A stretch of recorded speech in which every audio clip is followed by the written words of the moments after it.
यह कलयुग की एक सच्ची कहानी है। सच्ची भक्ति क्या होती है ये जानना है तो ये कहानी अंत तक जरूर देखना। एक गांव के किनारे एक छोटा सा मंदिर था जहां रोज सुबह शाम घंटियों की मधुर ध्वनि गूंजती थी। उस मंदिर में रहने वाला एक युवक था, नाम था अर्जुन।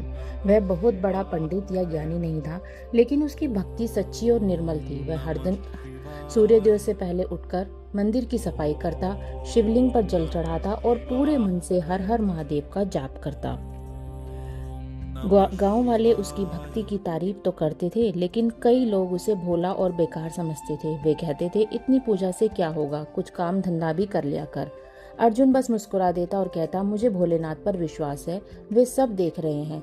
एक दिन महाशिवरात्रि का पावन पर्व आने वाला था। मंदिर को सजाने की तैयारी चल रही थी। अर्जुन ने पूरे मन से मंदिर को फूलों से और दियों से सजाया। उसने व्रत रखने का संकल्प लिया और पूरी रात जागकर शिव जी की आराधना करने का निश्चय किया। उसी शाम जब वह मंदिर के बाहर दीप जला रहा था, तभी एक बूढ़ा भिखारी वहां आकर बैठ गया। उसके कपड़े फटे हुए थे, चेहरा थका हुआ और आंखों में भूख साफ झलक रही थी। भिखारी ने धीमी आवाज में कहा, बेटा बहुत भूख लगी है, कुछ खाने को मिल जाए तो दया होगी।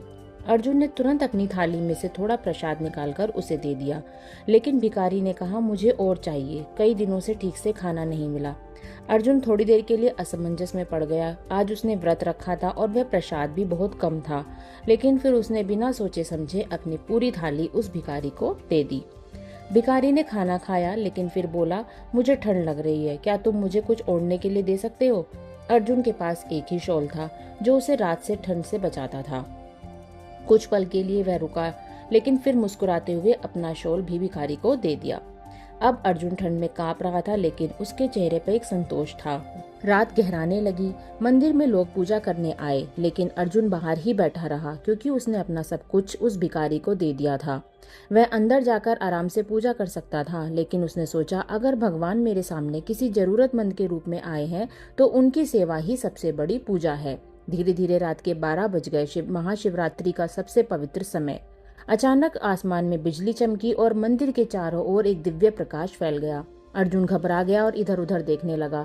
तभी उसने देखा, वही बूढ़ा भिखारी उसके सामने खड़ा है, लेकिन अब उसका रूप बदलने लगा था। फटे हुए कपड़ों की जगह दिव्य वस्त्र आ गए, चेहरे पर तेज चमकने लगा और उसके सिर पर जटा और चंद्रमा दिखाई देने लगा। अर्जुन की आंखें फटी की फटी रह गई। वह समझ गया कि यह कोई साधारण भिखारी नहीं, बल्कि स्वयं भोलेनाथ है। वह तुरंत उनके चरणों में गिर पड़ा और बोला, हे महादेव, मैं आपको पहचान नहीं पाया, मुझे क्षमा करें। भगवान शिव मुस्कुराए और बोले कि तुमने मुझे पहचानने की जरूरत ही नहीं समझी, क्योंकि तुमने हर जरूरतमंद में मुझे देखा। यही सच्ची भक्ति है। अर्जुन की आंखों से आंसू बह निकले। उसने कहा, प्रभु, मैंने तो बस अपना कर्तव्य निभाया। शिवजी ने कहा, मैं तुम्हारी भक्ति की परीक्षा लेने आया था। तुमने बिना किसी स्वार्थ के मेरी सेवा की। तुमने अपने व्रत और सुविधा और अपने आराम से ज्यादा महत्व एक भिखारी को दिया। यही असली भक्ति है, और सेवा और विश्वास। फिर शिवजी ने अपना हाथ उठाया और आशीर्वाद देते हुए कहा, आज से तुम्हारे जीवन में कोई कमी नहीं रहेगी, तुम्हारे सभी कष्ट दूर होंगे। जैसे ही उन्होंने आशीर्वाद दिया, अर्जुन के चारों ओर प्रकाश फैल गया। अगले ही दिन से उसकी जिंदगी बदलने लगी। उसे काम मिला, सम्मान मिला और सबसे बड़ी बात, उसका विश्वास और भी मजबूत हो गया। गांव के लोग जो पहले उसका मजाक उड़ाते थे, अब उसकी भक्ति को समझने लगे। उन्होंने भी सीखा कि भगवान केवल मंदिर में नहीं, बल्कि हर उस इंसान में है जिसे हमारी मदद की जरूरत है। अर्जुन हर दिन पहले की तरह ही मंदिर में पूजा करता रहा, लेकिन अब उसकी भक्ति में एक गहराई आ गई थी, सेवा की भावना। तो इस कहानी से हमें यह शिक्षा मिलती है, असली भक्ति केवल पूजा पाठ या दिखावे में नहीं होती। सच्ची भक्ति वह है जिससे हम बिना किसी स्वार्थ के दूसरों की मदद करें और हर जीव में भगवान का रूप देखें। अगर आपको ये कहानी पसंद आई हो तो जय शिव शंकर जरूर लिखें।